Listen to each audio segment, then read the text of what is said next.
Hey there everyone, I hope you're having an absolutely wonderful day today. It's the end of March almost, and I want to talk today all about feeding roses. We've discussed pruning before, we've discussed planting before, but one of my fabulous followers suggested, let's talk about feeding. Let us know your feeding schedule. So that's what we're going to do today. I'm up in the rose area up here today at Cottage. Some of the roses are beginning to bloom. Some are still not quite there yet, but everybody has been fed in this last week here in the pots, and it's time to feed the roses that I've got growing in the ground here. Same with my roses at home, and same with your roses too if you're anywhere close in zone 9B. So let's get going. All right, we're talking about feeding roses. Where do you even start? Now, a lot of people have different formulas, different knacks, tricks, tips. I like to keep it pretty simple, but there's a couple of things that I love to do that really help my roses. Sometimes I think some of those little tips and tricks and formulas that you see out there online are really more to keep the gardener happy. And sometimes that is true, and there's nothing wrong with it. But I sure know that what I do keeps both me happy and my roses happy. So let me tell you what to do. Now, right at pruning time, which we're obviously well and truly past, that would have been in January, what you want to do is prune your rose really well, strip all the remaining foliage off, clean away the weeds at the base, and feed it at that point with a really well-balanced granular feed. I'll show you how to do it because I do know that this rose did not get fed at pruning time. So I'm going to show you right now what I mean by that. We're pretending it's January. I'm in zone 9B here, just outside of Petaluma, gorgeous Northern California. And we pruned our roses starting middle of December all the way up till the middle of January. We stripped the foliage. We disposed of all of that so that it was to make sure we weren't harboring any fungal problems over winter. And believe it or not, at that point, we also weeded around the base of each and every rose. A couple of the weeds popped right back. So I'm just showing you, this is what you do. You want to make sure it's weed-free, reducing competition. And in January, right at pruning time, I dig 5 holes, or I use a dibble if the soil is soft enough. It's not very soft right here, it's more clay.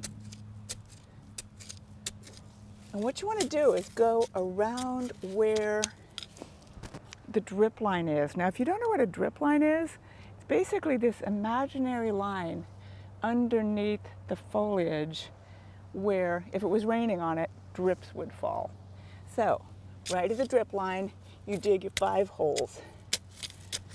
I cannot remember how I picked 5 holes, probably because that's about as many as I felt like doing, but it really works well. Then you dig it maybe 3-4 inches deep.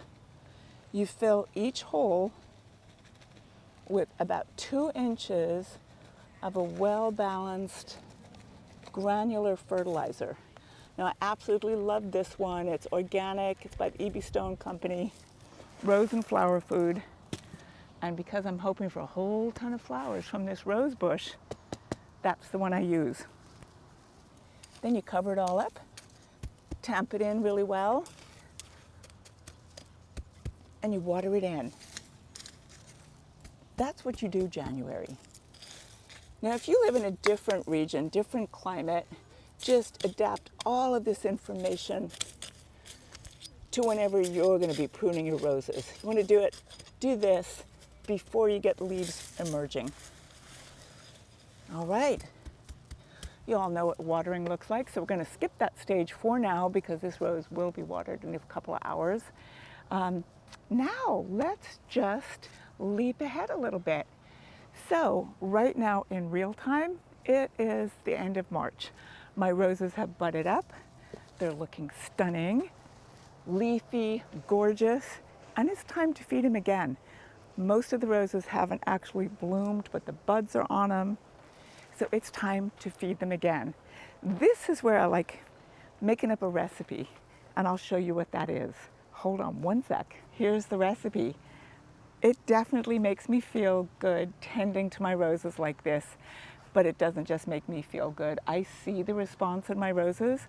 I've tested it out by neglecting some roses and by doing exactly this with other roses, and you can really tell the difference. So right now, this particular rose is beginning to bloom ever so slightly, but there's maybe 4 blooms on it and a bazillion buds. So this is the time to do this. And what we're going to do is give it some alfalfa meal, which is an incredible fertilizer, beloved by roses. It smells great too. I really love it. It just smells so, so good. So I don't have a measuring cup with me, so what I'm doing is measuring out roughly 3 cups. This is a pretty well-established rose. It's been in the ground 4 or 5 years now. So right now, end of March, it's getting 3 cups of alfalfa meal. And I'm going to scatter that very carefully, again, kind of around the drip line, the whole way around.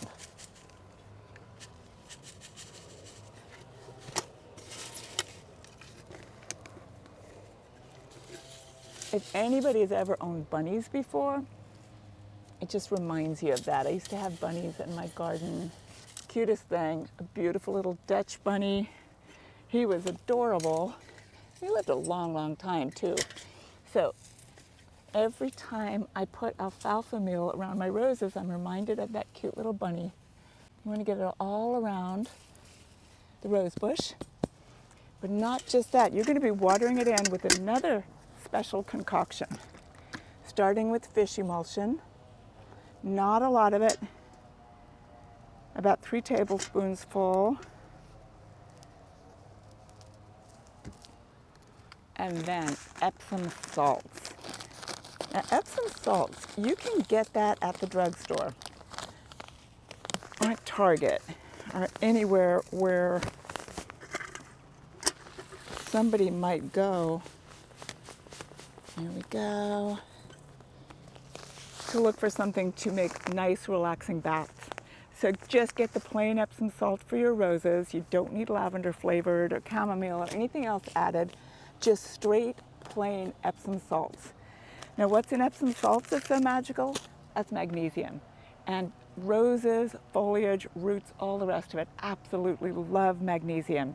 So I got my Epsom salts, I got my little dose of fish emulsion. Now I want to fill this bucket with water and water it in. This is my favorite little bucket for all gardening, minor chores and secret recipes. It's about 1.5 gallons. So my recipe with the 3 cups of Epsom salts and the 3 tablespoons of fish emulsion is for 1.5 gallons of water. I've filled it to the top, and now I water in everywhere I put the Epsom salts. It's the drip line. I'm also getting a little extra right in there, right around where the crown is. This is a really good moment to be reminded to create a well around the base of your rose so you know it's getting the water that it needs. Also a great reminder to stay up on the weeding. All around the drip line, a little bit in the middle. And each and every one of my roses gets that treatment when I get around to it. I have 98 roses at home. Honestly, they don't all ever get that treatment all at once at this time of year, but by the end of the year, everybody's been treated with my little secret recipe. Next thing to do, it's all fed, all watered. I'm going to water it in just a little bit better, and then I'm going to mulch it. Mulching, you can use whatever you like best, but you want to make sure the mulch that you choose doesn't actually rob your soil of nitrogen when it breaks down. That's why I really like this particular brand, this micro bark. It's fir bark, And as it breaks down, it actually adds nutrients to the soil, whereas some of those redwood barks, as beautiful as they are, they actually rob the soil of nitrogen, meaning they're going to be robbing your rose bush of nitrogen. So a lot of mulches are great for just suppressing weeds or large expanses where you don't want anything to grow, but that's not the case for me. I want my rose to thrive, to be healthy, keep the weeds down, keep the moisture in, all of the above.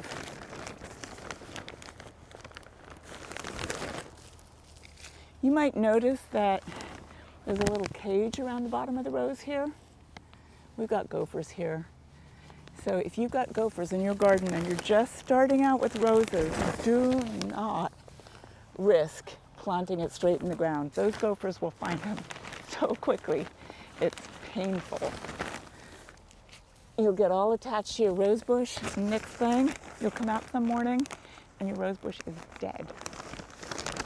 Believe me, I'm speaking from experience. Every time you feed your rose, of course, do the weeding underneath, bulk up on the mulch again. But the other thing you should do, check for bugs, check for aphids.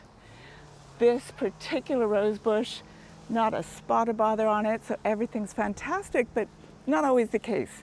So your rose feeding schedule also gives you a really good opportunity to really look closely at every one of your roses. All right, so we just did the alfalfa Epsom salt combination. Next, what you're going to want to think about, 6 weeks, every 6 to 8 weeks or so, you do want to feed your roses. And it's really great to do that exact same thing that I showed you right when you're pruning your roses from the get-go. Use a well-balanced organic fertilizer every 6 to 8 weeks. Water it in well, your roses will be thrilled to bits. If you come across a rose that's kind of peaky, looking like it's struggling a bit, and you're halfway through summer and you've picked the first, second, and third flushes of blooms from your rose bushes, you're going to want to try something a little extra. Just picture how tired your rose might be by then, by June or July, or by July or August, I should say. But you still want more roses out of it because they can bloom all the way to Christmas, pretty much, many of them, if you live here in Zone 9B. So you're going to want to give it a boost. What I love for that one is Maxi Bloom. It is specially formulated, low on nitrogen, high on phosphorus and potassium, and it is like a miracle. So there's seaweed in it, a lot of other good things too. The way you use this is you dilute 1 tablespoon of this to a gallon of water. I did not bring a tablespoon measuring thing down with me, but I do have a very trusty little trowel. And this is how I bake as well, by kind of guessing. That looks like a tablespoon right there. But because this is a gallon and a half, I'm going to give it a little bit more. I'll go fill this up with water and I'll be right back. And there we go. I've got this great concoction. It is Maxi Bloom, gallon and a half of water. And we're just pretending that this rose has bloomed out 2 or 3 times already, is tired, but I want more blooms all the way to Christmas. This is what you do. Super simple. You just pour it on.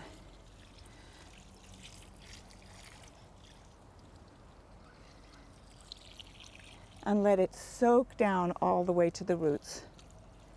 Now, I'm sure you all know this already, but you should never fertilize a bone-dry plant. It is not happy. It can end up actually burning it. So it's a good idea to water ahead of time. This rose bush is really well hydrated right now.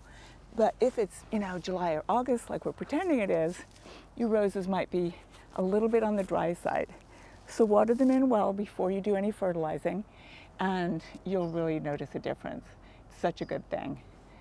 The other thing I wanted to focus on, everything I've showed you today is for landscape roses, roses out in the ground, planted in the ground and not in containers. Everything goes for the containerized roses too. Similar way of treating them, except you really do have to stay on top of it. Stay on top of that watering, stay on top of the feeding. A rose bush works perfectly well in containers. I did a whole video about perfect roses for containers. Out there somewhere, you can find it. So feeding them is really important because they're in a container. They're basically held captive by you with exactly the dirt and nutrients that you gave them in the first place. So you want to make sure that you add to the nutrients. You want to feed them regularly. You wouldn't just feed your dog once and then hope it does okay for the rest of its days. You want to feed it regularly. Don't overdo it though. There's a happy medium. Pretty much the same schedule you do these. You might do it a tiny bit more, a little bit more frequently for your container roses. Generally, your plants tell you that they're struggling a bit. They might need a little bit more. So just keep an eye on. You'll become more instinctive about it the longer you garden. Excuse me, there are allergies today like you wouldn't believe. We're all struggling. We're all suffering. My voice is going squeakier and squeakier the whole time. However, I'm not going indoors. Where was that? I was talking about container roses. You can do it. Oh, make sure the drainage in a containerized rose is still free. Best of intentions, you plant your rose in the perfect container. If the rose is super, super happy, sometimes the roots end up blocking the holes. So you want to double check when you're feeding your roses, double check at the same time that those containers are draining properly. Other than that, feed every 6 to 8 weeks up to September. Don't feed them past September, really. The last granular feeding could be in September, unless you live somewhere a little bit warmer, like Southern California. But I'm talking specifically about my zone, Zone 9B. Middle of September is kind of the last time I feed my roses, apart from late fall, right before the rains start. I give everybody a couple of inches of good compost or soil booster as a mulch going into the winter, so that every time it starts raining, a few more nutrients wash down into the roots of my roses. So there you go. That's kind of it. I'm going to put a little handout linked to this, both about generalized care of roses, but also the feeding schedule that I do. I hope you like it. I hope it helps. Main thing I want to tell you is love your roses. Love your garden. Don't stress too much about it. Every single one of these plants truly wants to thrive. We're just helping them along. So, there you go. All right. Anything I forgot? If you think I forgot something, drop me a comment. That's the best thing. I can always do a follow-up, or I can always answer you directly in the comments. Share some successes. Share some problems too, because I love troubleshooting. Come on into Cottage Gardens anytime at all. But if you're too far away, you can find me on Facebook or Instagram. But I really love when you visit. All right, everybody, that's it for now. Thank you so much for following along all the way. I hope you enjoyed the video, and I hope I see you next time. In the meantime, happy gardening.